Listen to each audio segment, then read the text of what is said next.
I just have a question about women like re-entering the workforce.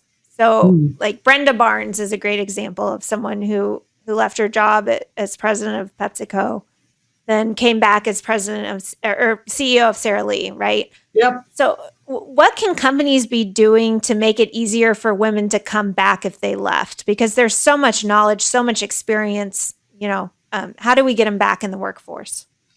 So there used to be something called the mommy track. So it was an on-ramp and an off-ramp. That's it. You left. Right. And if you wanted to come back, it was tough.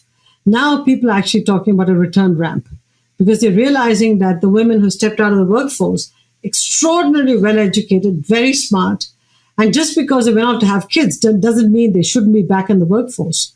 And in fact, they became even better at organization and juggling when they went off to have the kids. So most companies now, including banks, the big investment banks, are saying, how do we create a return ramp for all of these women or men who choose to take time off to be with their families to somehow come back to the job? Now, there are two things to think about there.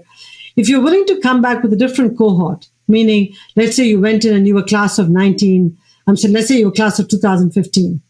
When you stepped out, you might come back and be in the same cohort group as the class of 2020. You should feel okay about it. That's one. Second, companies can do another thing. They can keep you connected to the company while you're gone. Send you little reading packages, send you material to keep up to date on the company, so you're not completely out of all the developments. That way, when you come back, you feel somewhat connected to the company and you can pick up where you left off. But if you want to go to some other company, that's also an option.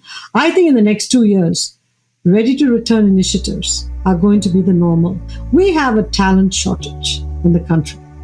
And we have so much talent, it's just figuring out a way to bring them in and retain them in the workforce.